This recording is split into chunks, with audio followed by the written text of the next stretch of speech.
Welcome to the Great Detectives of Old Time Radio. From Boise, Idaho, this is your host, Adam Graham. If you have a comment, email it to me, box13@greatdetectives.net.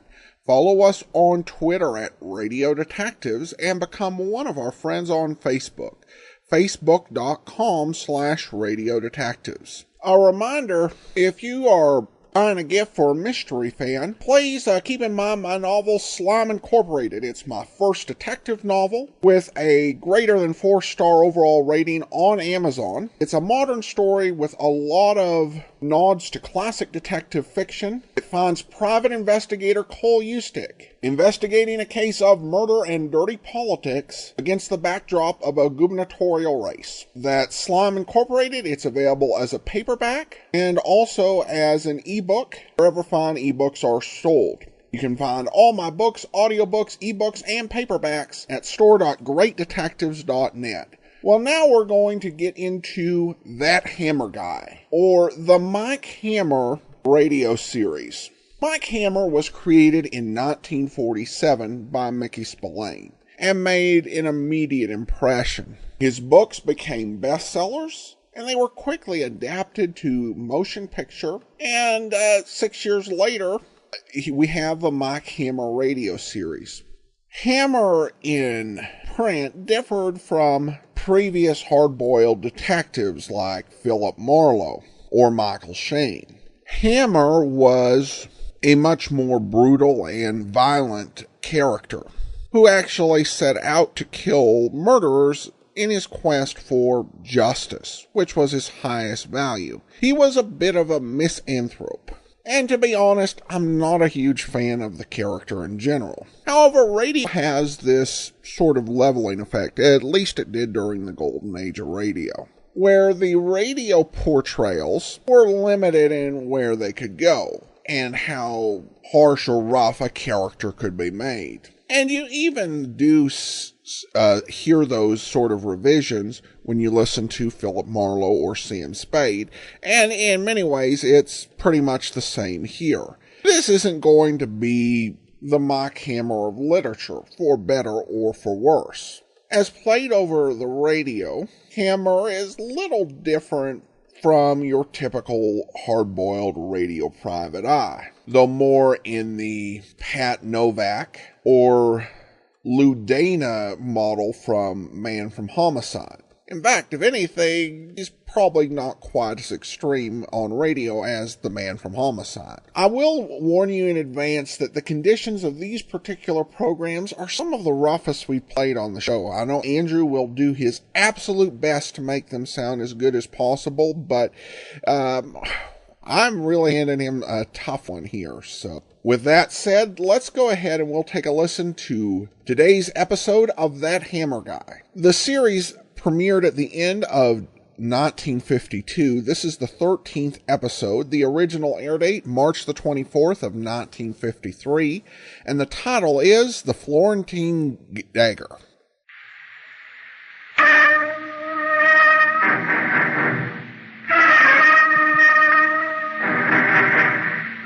Accident prone. That's the expression psychiatrists use for a guy who goes around getting into one bang-up after another. A guy like this can just step off a curb and he breaks a leg. He can just be shaving and he cuts his throat from ear to ear. Well, maybe trouble-prone is the word for it. Anyway, it's trouble with a capital T. Anybody else gets into their car around 9 in the evening, what happens? Nothing. You? Well, with you, it's different, all right. Take the next left. What? Don't turn around, just keep driving. You were late. I didn't know you were waiting. You had your orders. I don't want excuses. You got everything else straight, haven't you? Maybe we'd better go over it again. What kind of a character did Carl get? He said you were reliable. Oh, I'm reliable. Just want to be sure. Okay, I'm going over it once. Only once. Old man's name is Walter Hutt. The address is 45 Cedar Avenue. Rest is up to you. Anything else you want to tell me? I'm leaving the gun here in the back seat. Carl will have the 5,000 ready for you. Just as soon as I'm sure that Walter Hutton is dead. Anybody else gets in their car, and what happens? Nothing. Yeah, it's different, all right, with you. Let me off at the corner. Keep your eyes front. You let him off, and he ducks around the corner before you get a good measure on him. You pick up the Smith & Wesson Special from the back seat, and after you make a few phone calls, you head out to the Hutton place at 45 Cedar Avenue. You expect to be greeted by one of those fancy-dressed butlers. Yes? What is it? No butler ever looked like this. It's not only the unexpected that keeps you staring, but every other item. From those encased in smooth nylon up to the slit-featured, smiling face framed by the long, wavy auburn hair. Well, have you come to a decision? My name's Mike Hammer. Mr. Hutton's expecting me. Come on in. That's a very pretty tie you're wearing, Mike. Thanks. Mr. Hutton said he'd be waiting for me in the library. First things first, Mike. And I'm the first thing in your path. Well, suppose we arrange to have our paths cross later. I don't always find Daddy's callers worth my time and energy. Yeah, but I'm different. Uh-huh. So am I. You'll find that out. I already have. You haven't even scratched the surface yet. I'll take a rain check, all right? You really want to keep that appointment with Daddy? I mean, immediately? Immediately. I have a now-or-never feeling about it. I'll dally a while, Mike. You will eventually. I hate to inject a note of materialism into this touching exchange, but you're wrinkling my very pretty tie. Oh, really? There. Does that make up for it? Now, you've been seeing too many cheap movies, honey. Excuse me. Where are you going? See your daddy in the library. It's been charming, thanks. You louse. Brett. Don't look now, honey, but your show is slipping. Brett, come here at once. What's the matter, Gloria? Brett, throw this man out. But... He forced his way in and tried to get fresh with me. Oh, he did, huh? Don't get physical, friend. Okay, you. You sidestepped his claw and came in under his belt with a right cross, and as big as he was handled it. While he stood doubled up, she smoldered, and you didn't know who she was madder with, him or you. Well, you just leave them, him aching and her smoldering, and make your way to the library. There in a wheelchair, you get your first look at Walter Hutton. He's snow white on top, and his cheeks are the color of a yellow apple, long past ripeness and very wrinkled. Well, you didn't make yourself very clear over the phone, Mr. Hammer. Well, it still isn't clear to me, Mr. Hutton. The way it looked, someone mistook me for a professional killer hired to murder you. I beg your pardon? I think you'd better. What? I said that's the way it looked, but it wasn't that way at all. It was just a gimmick. I'm afraid I don't follow you. Now, this is the gun the killer was to use. I checked the registration number. Well, Mr. Hutton, you follow me now, don't you? All right, Mr. Hammer. It's my gun. Now, look, I don't like practical jokes, especially when they're not practical. I suppose it was foolish of me, but I thought it practical at the time. I needed someone like you, Mr. Hammer, someone I could trust. Well, I only do business with someone I can trust. I was desperate. I'm willing to pay anything. Now, you're a rich guy, Mr. Hutton. I heard about you. You collect things, but you haven't got enough to collect me. If you'll only listen for just a moment. Please. Please. All right, for just a moment. What have I got to lose? You see this Florentine dagger? What about it? This is quite an expert forgery, even to the jewel-encrusted handle. The value of the original cannot be determined in mere dollars and cents. Up until last Tuesday, I owned the priceless object. Oh, you mean someone pulled a switch? Yes, and I want the original recovered with the least possible fuss and no publicity. That's why I needed you. Someone completely trustworthy. Oh, you figure it's an inside job. I'm afraid it is. Who lives here with you? Well, my chauffeur, Joe Brett, the cook, Mrs. Darren, Miss Wyatt, my nurse. For the past year, I've been consigned to this wheelchair. Mm-hmm. So far, you mentioned 3 people. I met one of them on the way in here, Brett. Oh? Yeah, Brett. And also your daughter. Daughter? Yeah, the good-looking redhead. Brett called her Gloria. That good-looking redhead is not my daughter, Mr. Hammer. Gloria is my wife. There are times when you have nothing to say. And if you have, you just keep your mouth shut and try not to look too stupid. Won't you please help me, Mr. Hammer? And there are times when you can't say no. Hutton moves the wheelchair, you just guide it. Outside the library, Mrs. Hutton, personality and all, is gone. As you move toward the rear wing, it becomes clear that Hutton is taking you on a shakedown tour of the whole place. Well, this is Brett's room here. Perhaps you better begin by searching that bureau. Okay, it's your house and your show. Nothing that looks like a dagger here. Or here. Then maybe you better try the closet. Mm-hmm. Tell me, how long has Brett been with you? Oh, about 10 months. Mm-hmm. And you've been married? Just a month over a year. Why? Nothing here. Now, what about the nurse, Miss Wyatt? Since the heart attack, just after my marriage. Where's Miss Wyatt now? This is her evening off. Miss Wyatt keeps an apartment in town. Perhaps you should look under the bed mattress. Oh, sure, okay. Well, Mr. Hammer, there you are. Really? Just where am I? Why, the original dagger. It's under the mattress. Well, if it is, it's not visible to the naked eye. Wait, it's got to be there. It must. It must be. This evening I put it there myself.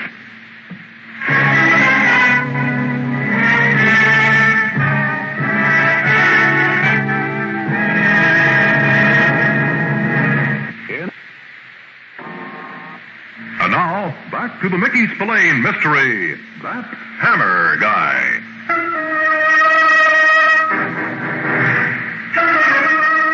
What Walter Hutton tells you stuns like the bite of a rattler. You're too confused to try any brain work of your own. You wheel him back to the library, and you're ready to dump the whole thing right in his lap. Oh, this is terribly shocking. I'm beside myself. Yeah, well, that makes two of us. Now, look, Hutton, we started out with a whopping big lie, and I'm halfway to the door right now. But you can't leave. First, you tricked me here with a phony killer routine. Then you want me to trace a valuable dagger you stole from yourself and plant it on someone else. I don't go for shenanigans like that. All right. I did a foul thing, granted. I admit I wanted to frame Brett. Well, I'm staying just long enough to hear why. I wanted to get rid of him. You could have fired him. But I couldn't. It had to be my way. But now you've got to help. Now the original dagger is really gone. Yeah, well, get yourself another boy. I don't like the way my mouth Now, tastes. please, Mr. Hammer. This is now a legitimate circumstance. You've got to forget what happened.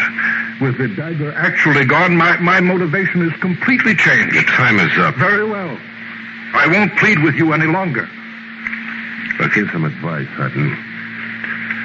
Framing Brett is no way to solve your problem. On my way in here, I saw what's bothering you. You'd better figure out some other angle to keep that cute wife of yours in tow. After you march out of the library, you spot Gloria Hutton in the front hall. The whole setup is a mud puddle, and you don't feel like wallowing anymore. So you duck toward the rear of the house, hoping for a clean, quiet exit. But as you pass Brett's room, you know you won't get one. You hear Brett and a woman talking in there. It's not hard to hear when conversation gets into the top octave. No. Helen, I told you to keep your nose out of my business. Joe, for goodness sakes, open your eyes. She's making a fool out of you. Shut up. Certainly end up like the others. Shut up, I said shut up. What were you looking in here for? Nothing, I told you. You're a stinking liar. The whole place was messed up. What were you after? I didn't touch a thing. I came here looking for you. I thought he was with you. Get out. Go on, get out. Don't ever come. You. What do you want? Don't mind me. I was just passing through. Joe, who is he? Oh, you Miss Wyatt, the nurse. I shrewdly deduced that from your lily white uniform, the only unsoiled item in the joint. I owe you something, Hammer. Better Welsh this time, Brett. You'll thank me in the long run. Excuse me. I must attend to Mr. Hutton. You'll find him in the library, a sadder but no wiser man. Well, so long, Brett. Give my disregards to Mrs. Hutton, will you? Wait a minute, Hammer. What is this, National Tie Wrinkling I Week? still owe you one, and I'm going to pay him. Brett's fistic style hadn't improved since you last go with him. He was still a prime sucker for a right cross. You leave him doubled up and you head for the rear exit, but you never get as far as the door. The scream comes from the library. When you get there, Miss Wyatt is standing in the middle of the room pointing to Walter Hutton's empty wheelchair. He hasn't walked in a year, but he's gone now. You have the idea you're going to start to look for Hutton, but someone else has another idea. Oh.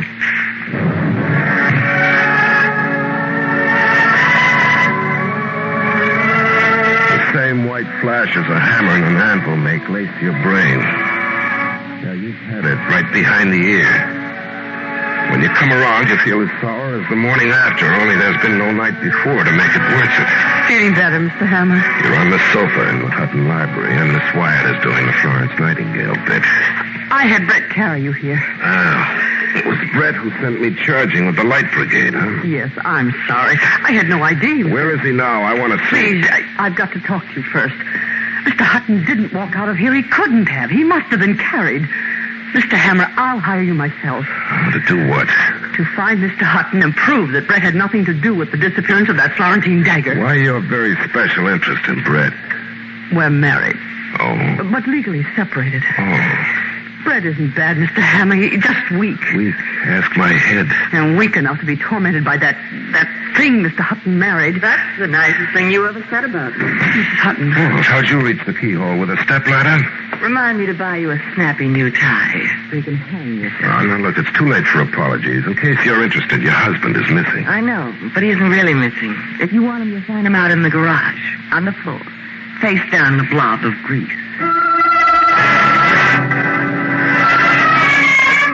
You find Walter Hutton exactly where Gloria said he was, face down on the garage floor. Unconscious, but alive. You pick him up, and you'll bet he weighs no more than Gloria does. On the way up to Hutton's bedroom, Brett joins the parade. You're saving what you owe Brett till later. When you put Hutton on the bed, he's still out. His pulse is normal. Really? How nice. All broken up, aren't you, Mrs. Hutton? Terribly. What do you know about this, Brett? You don't have to answer him. He's not the police. Oh, tell him, Joe. You're only harming yourself by Brett, not... You don't have such a good memory, do you, Hammer? I was with you. I know where you were. I'm asking what you know. Why don't you ask Helen? Who was there? I'm asking you. You're just wasting time. Brett carries my husband up and down the stairs every day. He's had every chance to drop him, and he hasn't done it. Doesn't she have all kinds of nice thoughts? She thought of this, you. I wouldn't be surprised if she did suggest that Mr. Hutton be accidentally dropped. Why, you... Oh, Sharon, every hair in your ugly head. Come on, now break it up.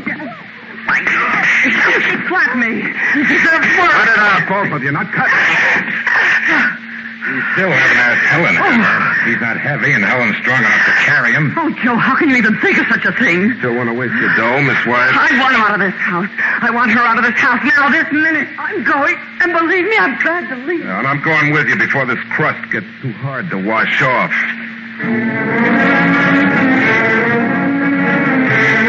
You take Helen Wyatt to her apartment, and you have the feeling you've taken a dove out of a cage of vultures. Then you go home willing to forget the whole nasty mess.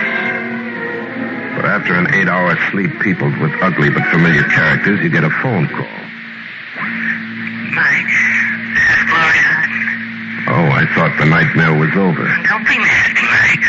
We could make an interesting couple. Nothing could be that interesting. I've got to see you. Please come to the house right away. Look, try another number. The phone book's filled with them. Oh, you must come. I never knew what that expression meant. My husband told me how he got to the garage last night. Oh, is that so? It concerns Helen Wyatt. How? I'll tell you only that it can mean a great deal of trouble for her. Unless you come out here and soon. So you go, and soon. Something about Helen Wyatt makes you want to help her in case this is on the level. Something about Gloria Hutton makes you want to hate her. Hello, Mike. Where's your husband? Oh, be nice to me, Mike, please. Be nice to yourself. What's it all about? Oh, kiss me, Mike. Just once before you go up to Walter's bedroom. Kiss yourself. I'm here only on business. All right, heel. Come on. The old man's upstairs, small and lost in the oversized bed. As you make the cross-country trip to his bedside, he orders the new nurse out of the room. Thank you for coming, Mr. Hammer. I didn't come for thanks, Hutton. What's all this guff about Helen Wyatt? It's no guff, as you call it. She attempted to kidnap me. Now, look, she was with me practically every second before you disappeared. Oh, it wasn't she personally. It was that man she let in through the terrace door. A big, burly man. Oh, really? He couldn't have been too big and burly, considering how short a distance he hauled you. He suddenly became frightened. It couldn't be that he was the same guy you hired to pull me in. I admitted to you that was a trick. This isn't. You have my word. I'm still not buying. Well, then, why not ask Miss Wyatt herself? Maybe I will. But I'm even more concerned with the Florentine dagger. I'm quite willing to forget the rest if that were returned.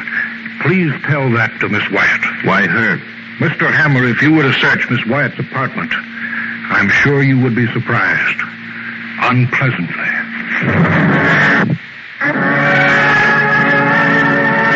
Hutton seems as certain of himself as a rooster in a hen yard. You leave him and walk out of the house. Strangely enough, you don't have to belt Brett or unlace Gloria's arms from around your neck. You go to Helen Wyatt's apartment. No answer when you ring the bell, so you get the super to let you in with a pass key. You find nothing in the living room, but it's a different story in the bedroom. Walter Hutton pegged it right. You were surprised, and unpleasantly.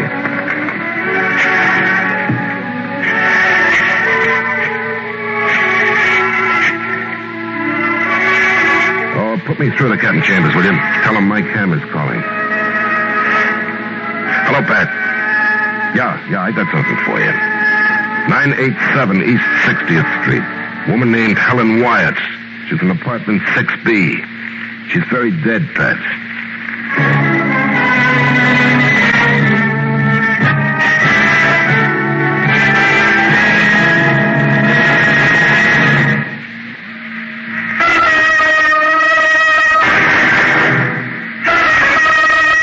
There's an open liquor bottle on the night table and a glass clutched in Helen Wyatt's gray-white hand. It looks like strychnine poisoning to you.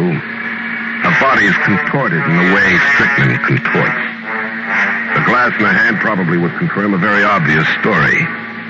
There's no sign around of a struggle. Well, there's nothing you can do for Helen Wyatt now, so you leave before Pat Chambers arrives. Oh, you're back. I'm glad. Doesn't anyone ever open this door but you? You look angry, Mike. Where's Brett? Why? Why is it in this place everybody answers a question with a question? I give up, Mike. Why? Okay, I'll find him myself. No, you won't. He went out 10 minutes ago. All right, then your husband will do till Brett comes back. Wait, I want to tell you something. Tell it to Brett. You won't find my husband upstairs. Look, don't tell me again. Oh, no, nothing like that. Before he went out, Brett brought Walter down to the library. You spoke to Miss Wyatt? No, I didn't speak to Miss Wyatt. But you did find out something nasty about her. Yeah, real nasty. She's dead. Oh, how did that happen? Well, it could be she took her life. Really? Or maybe somebody helped her take it. And that's why you wanted to see Brett? That's why. Well, Mr. Hammer, you're back. Helen Wyatt is dead, Hutton. Oh, well, that is a shock. Is it? How did this happen? Suicide, Walter. What else? Cozier for all concerned if it is, huh? Well, what else? Woman's way out? Know a lot about it, don't you? Well, now, see here, Hammer, what's it going to be? Meaningless chatter or action? Action. The kind that catches a murderer. Then why are you here, wasting your time? If I went anyplace else, that would be a waste of time. You think someone here killed her? What do you think? That's ridiculous. Someone in this house stole your dagger, Hutton, and someone killed Helen Wyatt. You ask me, I'll tell you I think they're one and the same person. Someone who'd want the money that dagger would bring. Someone who hated Helen Wyatt enough to slip poison into a drink. You're making very wild statements. And you're a very strong candidate yourself. Now, see here, Hammer. You can't blame me for this. Maybe, maybe not. She knew about you and Brett. It's okay. I'm not speaking out of turn. Your husband knows. Walter, this is a lie. Is it, Gloria? Of course. Mr. Hammer likes finesse, but he does speak the truth. Painfully. No, Walter. Oh, come on, Mrs. Hutton. We're all showing our cards now. You'd like to be Brett, wouldn't you, Mike? Gloria. Wouldn't you? And you too, Walter. You'd like to be Brett, too. Gloria, please. I didn't kill her. He can't prove that I did. I'm leaving that to someone else to prove. Where are you going? What are you going to do? I'm going to turn the whole mess over to the cops. Put that phone down, Hammer. Oh. I never argue with a gun, Brett. That's smart. Stand real still if you want to keep smart and alive. Brett, what's the meaning of this? You, Mr. Hutton, you just sit in that wheelchair of yours, nice and quiet. Well, now we got ourselves a quorum, but still no answer to the big question. Maybe there is. Brett, I think we should tie Hammer up. At least bind his hands. You're all going mad. Do you think I'm mad, Brett? I think you're the smartest one ever, Gloria. I'll use the drapery sash. You hold the gun on him. Here. Stop this immediately. In a way, this is for your good, too, Hutton. This guy knows too much about all of it. You're insane, completely insane. He knows nothing. There's nothing to know. You just keep him covered, Gloria. I'll get that sash. Don't bother, Brett. Just stay right there, where I can cover you. What?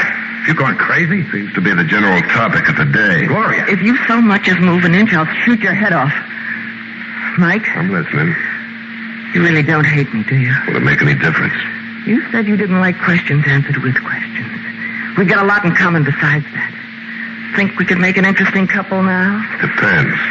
I'll be a very rich widow. Gloria. Your husband has to be dead for you to be a widow. All I have to do is pull the trigger. Gloria. You've broken down excuse for a man. What do you think I married you for? Don't talk like that. Mike, if you were dead and Brett took the blame, we'd be set up for life. Just you and me, wouldn't we? It's an angle. And money is an object with you. Same as with you. And we'll have a great time spending it. It's right in the palm of your hand, if you want it. But, if you don't... Did I say I didn't? Give me the gun. I'll handle things, honey. Here. Brett mustn't move. She'll double-cross you in the end, Hammer, just like she did me. I can't hear a word you're saying.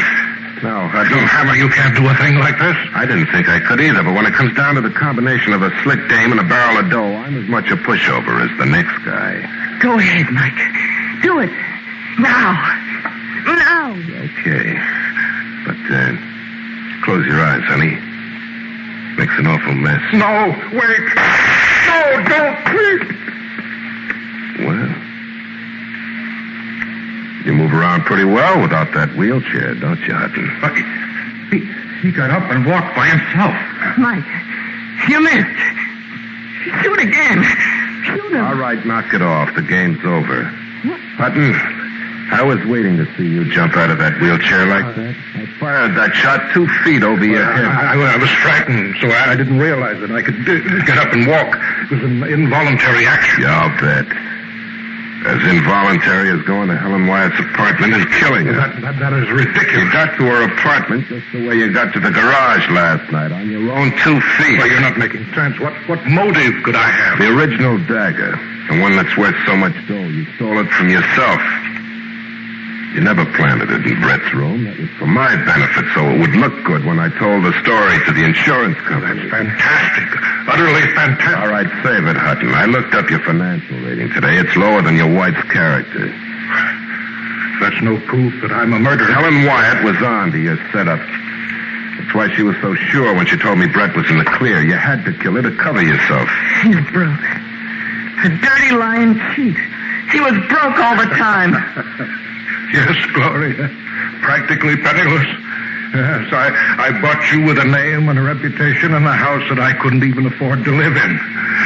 You were swindled, Gloria. You know, you were...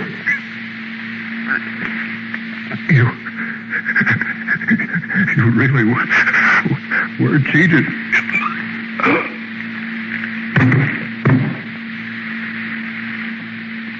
Well, you're a widow now. His heart should have given out sooner. I wasted a year of my life. A whole year. He was broke. How do you like that? For me, I like it just fine, honey.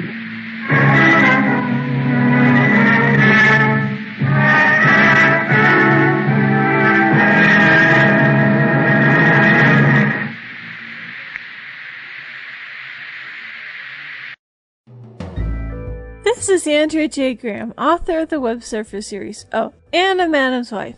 You're listening to the Great Detectives of Old Time Radio.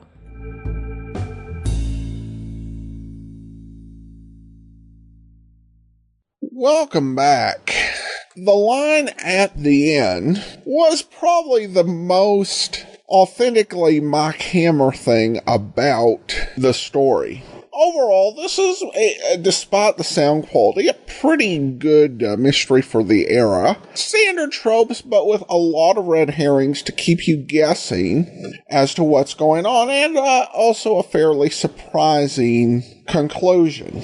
So overall, we're off to a good start. I hope you enjoyed this episode. We'll be playing that Hammer guy for the next 11 weeks. That will actually do it for today, though. Join us tomorrow for Richard Diamond. And then next Tuesday, another episode of That Hammer Guy. In the meantime, send your comments to box13 at greatdetectives.net. Follow us on Twitter at Radio Detectives and become one of our